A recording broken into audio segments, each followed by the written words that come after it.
Alright, I think it's ready to fly. I've gotten all the parts from Banggood.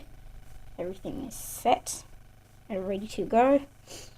And I have 2 batteries. There's one charging right now, currently, and I have this one. So, I've already done a sort of pre-Maiden. I've tested it out and tuned it, and I think now is the perfect time for a proper Maiden flight. So first I have to charge the batteries, of course. Some upgrades I've done. Have I mentioned this yet? Yeah, I have a LiPo alarm installed over here. 2 battery straps over here, so 2 here and 1 here. I have the 2 back there to hold it better. And I've installed these yellow straps over here for extra visibility, for orientation. Also bought extra props in case these break. And I've had a few crashes on my test flights, but it's fine. It's actually really stable. It's a really stable flyer. It goes well in wind. Today, when I did the test, there was quite a bit of wind, like on and off.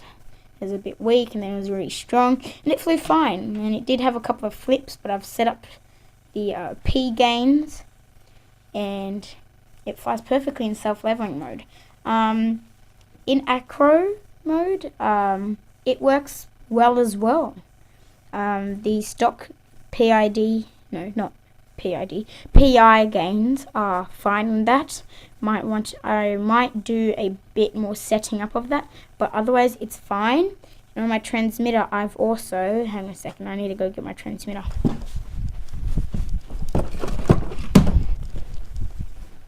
Here it is. So I've done some, I've added some expo. So I'm just going to my menu. I have dual rates. Okay, so that's how much I have 85 rate and minus 70 expo. So that's what it looks like. It's actually quite nice, but I might give it a bit more expo because I want to be able to do small maneuvers with it, because I have to basically, with the stick, I have to go about this much to do a bit of a big movement. And I've also set the P gain for self-level quite low, in fact, and I like it. I like it when it's low. If it had a bit more P, I might actually add some more. It'd be a bit more snappy, but it slowly levels itself, not too slow, not too fast. So yeah, that's pretty good. Not much else to say. Yeah, everything's already good on it. I have dual rates installed.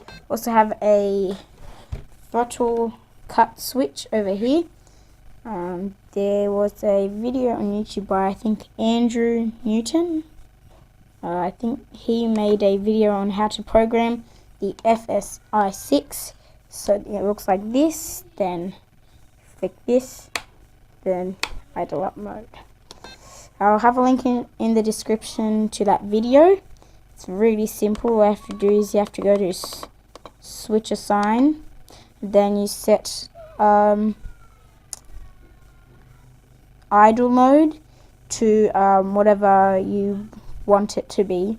I set it to switch A because it's a nice arm switch, and this is my dual rate switch. Well, in fact, this should be the arm switch, and this is for my self-level and acro 3-position switch. So I basically have this sort of safety. Yeah, and basically once you have that set up, you go to throttle curve, and then yeah, you just set that like everything's 0. Once you flick the switch, everything's normal. Pretty simple. So yeah, please go check out his video. I'll have a card somewhere up here or something. So yeah, the battery's charging nicely. Nearly there. Yeah. So yeah, I haven't upgraded much of it, but what I'm going to add are once I do my maiden, I'll add up some landing legs. So these, I'll add them to the bottom so it will be higher and it won't cut lots of grass. But also this thing does have a downside. It does add quite a bit of weight. I'm going to have to put it on the scale, and I'll have it pop up somewhere around here, the weight of this. And I also have the weight of the quad pop up here, and I'll also have the weight of the quad with the landing legs, so before and after. Because these things, yeah, they're gonna put my battery time, my flying time down quite a bit, because they're pretty heavy, but they're worth it. And anyway, they're pretty cheap. If you go on eBay and Banggood, they're cheap there. And it cost me like $5 or $3. So they're really cheap. Also have this lost model finder alarm. Whenever there's no signal, it starts to beep, so that's helpful. I will have a review of that somewhere, and also have a review of this battery tester. That's really all I have to say right now. Oh yeah, the reason there's tape here is because one of the pins got bent. The whole one of the connectors was completely bent, so yeah, I had to straighten it out and put some tape around it to prevent the pins from bending. Yeah, it's pretty big, nice to fly. So yeah, the Maiden will be right after this. 3, 2, 1. Oh, whoops, wrong place.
Very high, takes off very quick, fast, and it's a bit windy today, but still it can handle the wind speed.